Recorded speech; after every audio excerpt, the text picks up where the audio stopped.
Hello and welcome back or welcome to the channel. I'm Loudguns and today we're going to be taking a look at my favourite family of ships, the Anvil Aerospace Ground Assault Dream Team, comprising of the Valkyrie and Asgard dropships and the Paladin gunship. Ever since my very first day in the verse, during which I was mercilessly stomped by someone in a Valk while trying to work out how to turn my ship back on, the bulky, frankly mean silhouette of the ship has had a special place in my heart. With the addition of the Asgard and more recently the Paladin, I think this trio of ships provide a really good example of how the designers can build out proper ship families, with distinct but complementary vessels that allow far more nuance and synergy than endless variants. So if this sounds good to you, grab a cup of tea while I roll the intro, then let's get into it.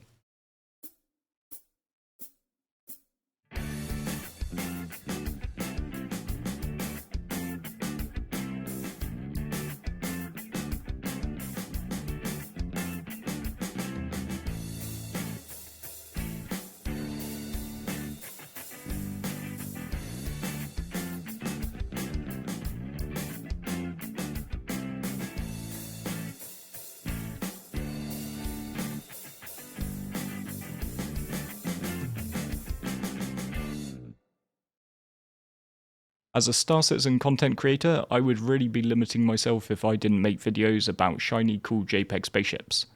But I do always like to start anything on this topic with a standard disclaimer.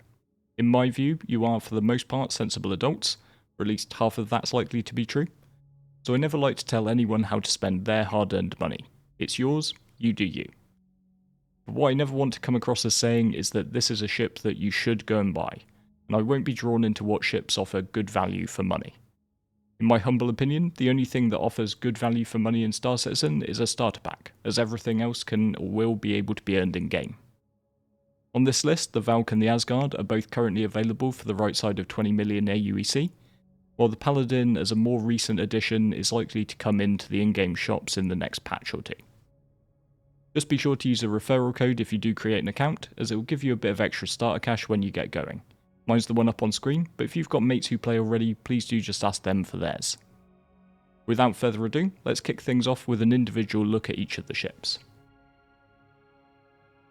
Starting with the OG of the bunch, the Anvil Valkyrie personnel dropship is available at New Deal for 19.8 million. You'll find the Valk is pretty much bristling with guns, with 2 size 3s directly under pilot control, and 2 further size 4s on remote side-mounted turrets, controlled from the seats behind the pilot on the bridge. In the absence of gunners, these will also fall under pilot control. In addition to this, you've got 2 manned turrets, each sporting dual size 3s, providing you with top and bottom coverage. One of the coolest features of the Valk though, that also carries over to the Asgard, are the door-mounted size 1 miniguns, giving off distinct Vietnam chopper vibes.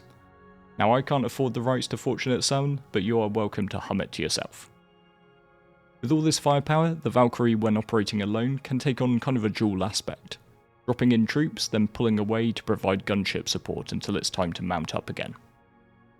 In terms of components, all are size 2 with QT drive, 2 coolers, 2 power plants and a total of 4 shields with 2 active and 2 on standby at any given time. Worth keeping in mind that this level of shielding isn't particularly much, with a HP pool just under half that of a ship with a single size 3 shield. But in a vid about ground assault, let's take a look at the capabilities from this direction. Valk's focus is on bringing troops directly onto the battlefield, with 2 chambers nestled under the bridge, each providing drop seats for 10 assault troops. Having distinct chambers is actually starting to make functional differences in SC, with the advent of engineering and with it life support. So while previously I just thought of these as pretty, but ultimately nothing more, now having separate sealable rooms does actually make sense in terms of allowing troops to take their helmets off and have a drink while the doors of the main hold are open. The main hold itself can be used to store some cargo, but more importantly provides a perfect space for some light support vehicles. This could be a Cyclone, or you could even bring a number of Icties if you wanted to add some mechanization to your formation. The door configuration, with side door exits as well as the main ramp, allows for speedy dismounting of both the troops and vehicles at the same time, and it gives you a lot of optionality in terms of deploying towards the enemy or giving yourself the initial cover of the Valk itself. It is worth saying though that the Valk is starting to show its age in terms of bells and whistles, I would love to see CIG take just the time for a quick pass over the ship to add features like the clear and convenient door buttons found on some of the newer models. But if it's vehicles that you're interested in, then the Valk's big brother the Asgard is going to be more up your street. Despite the slightly larger footprint, the Asgard actually comes in with a smaller price tag at 17.9 million creds from Astra Armada. Components are almost identical, with the only exception being a third size 2 cooler on the Asgard. But in terms of gunnery, it is a little bit more stripped down.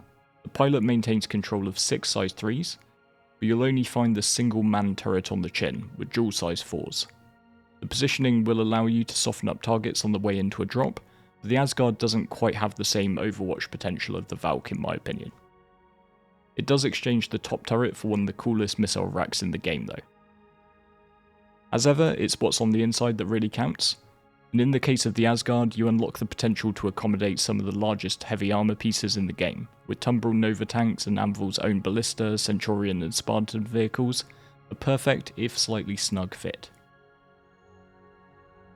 While the Valkyrie might do in a pinch as a gunship, if you really want to bring some heavy fire support to your ground missions, Anvil has you covered with the newest addition to the lineup, the Paladin. As I mentioned at the start, as of patch 4.6, the Paladin hasn't made it to the in-game vendors, but I would expect it to be earnable either through Wicklow or via the ship shops for credits in fairly short order. Maybe with the new patch cadence at some point during the 4.6 cycle, but if not, probably 4.7. While the Paladin's 4-person crew could always, in a pinch, head out for a bit of ground and pound, its place is solidly in the air, maximising its fire support potential.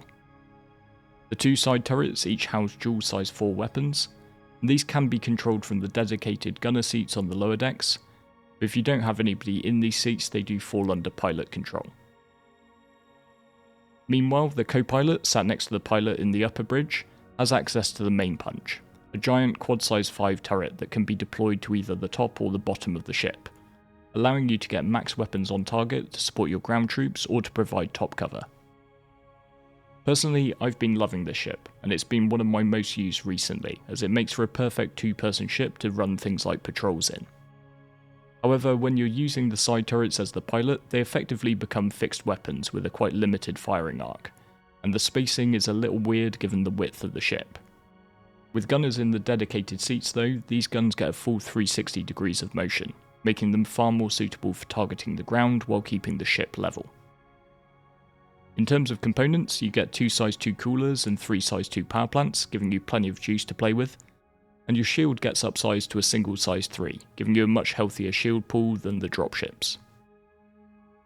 Given its role, you won't find any storage on board for ground vehicles, but you do get a really satisfying interior, split over the 2 decks, and I'd like to think that Paladin is meant to be a ship capable of more sustained outings and patrols than the Valk or the Asgard, with more spacious accommodation and amenities for the crew.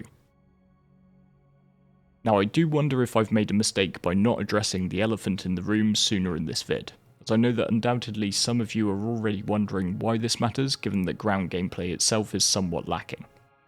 In a game with so many powerful spaceships, what's the point of deploying ground vehicles and infantry who can just get mowed down by a nose-down Hornet?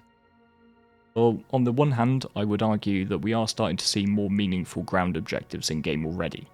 Sites like Hathor require and reward the quick insertion of troops and vehicles, and for these objectives both the Asgard and the Valk have been really useful, giving you the ability to get your infantry onto the path sites, deliver vehicles like the Centurion and the Ballista to protect the cave, and act as transports for bulky items like the batteries. And similarly, we've been using the Asgard quite a bit for things like runs of the Apex Worm, since it gives us a speedy transport that also has cargo space for valuables like the fangs that we need to bring back out. But on the other hand, we can also look at the future of the game. During 2024's SitCon, the devs confirmed they're leaning towards what I would term the Empire Strikes Back model, with defensive base shielding and strong AA defences forcing orgs to assault first on the ground to knock these out, before they allow attack by air. As ever in our org, we like to keep the focus on having fun now, while also training for things that, while not strictly necessary in the current game version, will hopefully be valuable skills in the future. So our combat wings regularly run dropship training and practice the types of ground assaults that we hope will feature more solidly in 1.0 and beyond. If you would like to get a taste of this, please do swing by the Discord and say hello. You'll find the link just down the video description below. But what about all the other dropships? Whether it's the Prowler, the heavier vehicle carrying M2, or another Anvil favourite, the super speedy Pisces, there's plenty of ground assault options to choose from in SC. I think the big reason this video sprang to mind, and the reason I wanted to feature this particular triad of ships, was the way I love that they're all different parts of the puzzle that add up to a bigger whole. I love Star Citizen, I probably wouldn't have made videos about it for 5 years if I didn't, but I'm not afraid to say when things irk me. And one such thing is CIG's love of variants. I get it, it's economically efficient to take a single chassis and then just change around what's on the inside to create another JPEG to put on the pledge store. But it still rubs me slightly the wrong way. Because in other space games, the space of variants is handled by modularity. You get your basic Avenger Titan, then through upgrade kits that you buy in game, you can turn it into a Stalker or a Warlock at the shipyard. But the synergy you find in the Valkyrie, Asgard and Paladin feels so much better to me. It's a proper family of ships with a clear brand identity, where pilots get to make a choice on which role they want their ship to fulfill, and what trade-offs they're willing to make. But what do you think? Let me know down in the comments below which are the 3 you'd be putting in your hangar first, or if something completely different beats Anvil to the punch for you when it comes to ground assaults. And if you enjoyed the vid and think I've earned it, it would mean a lot if you left a like, hit subscribe and tickled the notification bell to stay tuned for more content. With all that said, thank you very much for watching to the end, and I look forward to seeing you next time.